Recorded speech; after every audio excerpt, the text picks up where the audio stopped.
heard the whispers, right? In movies, in the news, the dark web. It sounds like some kind of secret digital underworld, a place you were never supposed to find. Well, today, we're going to pull back that curtain and see what's really going on in this hidden corner of our online world. People talk about it like a place where identities just vanish, where nothing is quite what it seems, and where all the normal rules go out the window. So, what is it really? Is it as scary as everyone says? And why was this thing even created in the first place? And hey, if you're feeling a bit like our friend Sione here, thinking, uh-oh, should I be scared? That's totally normal. Look, being cautious online is always smart, but the real power, that comes from knowing your stuff. Understanding this is actually the key to navigating our entire digital world a whole lot safer. All right, let's dive in. And the best way to picture the internet is to think of a giant iceberg.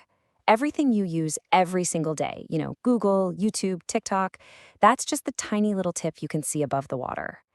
The truly shocking part is what's lurking just beneath the surface. So, I've got a question for you. Take a guess. How much of the entire internet do you think is visible through a normal search? Like half of it? Maybe 20%? Let me tell you the real number. It's probably going to blow your mind. The answer is just 4%. No, that's not a typo. Everything you can find with a search engine, all the websites you know and love, makes up this tiny, tiny fraction of the whole thing. I know, right? Siona's freaking out too. 4%? It just begs the question, where in the world is the other 96%? Well, to answer that, we have to understand that the internet actually has 3 different layers. Okay, so layer 1, that's the surface web. That's the 4% we all hang out in. Layer 2 is something called the deep web, and it's actually the biggest part by far. But don't worry, it's not scary. It's just all the password-protected stuff, like your email inbox, your online banking, or your school student portal. You use it every day. And then, way down at the bottom, hidden from view, is layer 3, the dark web. Now, here is the most important thing to get. The dark web is a small part of the internet that is intentionally hidden. You can't just accidentally Google your way into it. You need special software to even get there, and it was built from the ground up for one reason, to make its users completely anonymous. So, here's a plot twist for you.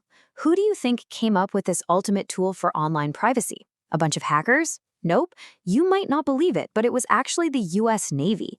Way back in the 90s, they needed a totally secure way for their intelligence agents to communicate without ever being traced. The main tool they created is a special browser called Tor, which stands for the Onion Router. And that name is perfect, seriously. It takes your internet connection and bounces it between random computers all over the planet, wrapping it in layers of encryption, kind of like an onion. By the time your signal gets where it's going, it's almost impossible to trace back to where it started. But here's where it gets complicated. This powerful tool for anonymity, it has 2 very, very different faces. Because just like any tool, it can be used for some really good things, but it can also be used for some pretty awful things. Let's break that down. So on the one hand, you've got the dark side. That level of secrecy attracts crime. It's where you can find illegal online markets, forums selling stolen personal info, and hacking tools. But on the other hand, that exact same anonymity can be an absolute lifeline.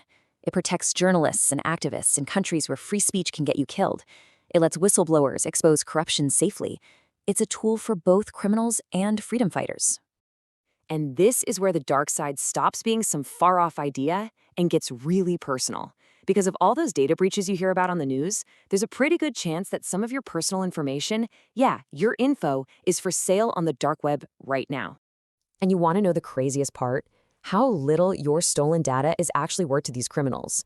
Your email and a password, probably grabbed from some old website you don't even use anymore, could be sold in a bundle for as little as $2. For them, it's a numbers game. Okay, so you're probably wondering, is it illegal just to go there? Here in Fiji, like in most countries, the answer is actually no. Just using the Tor browser itself is not against the law. But, and this is the big but, it's what you do there that matters. Here's a simple rule. If it's illegal in the real world, it is 100% illegal on the dark web. And please, don't believe the myth that you can't get caught. That anonymity is not foolproof. Criminals get caught all the time.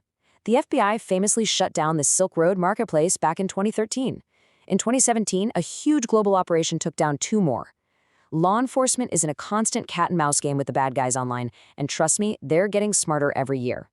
So the reality is, whether you ever go near the dark web or not, your data could still end up there. And that brings us to the most important part of this whole explainer, how you can actually protect yourself. Because knowledge, my friends, is your best shield. And don't for a second think this is just some overseas problem. Cybercrime doesn't care about borders. Right here in Fiji and all across our Pacific nations, we're seeing more and more online fraud and identity theft. The more connected we are, the more we need to learn how to protect our digital selves. So, you ready? Here's your Digital Shield action plan. It's super simple. 1. Use strong, unique passwords for every site. Please don't reuse them. 2. Turn on two-factor authentication. You know, that little code they text you, on every account that offers it. 3. Go to the website haveibeenpwned.com. It's a trusted security site that'll tell you if your email has been caught up in a data breach. And 4, if you find you've been breached, go change that password immediately. And that's really what it all boils down to. It's not about being scared of technology, it's about understanding it. Because just like Byte says, when it comes to staying safe online, knowledge is your first and best line of defense. So the dark web isn't some monster hiding under the digital bed. It's a complicated tool, one with real dangers, but also some very real, legitimate uses. The truth is, the internet is just way, way bigger and more complex than most of us ever thought. So the only question left is, now that you know a little bit more, how will you choose to explore it safely?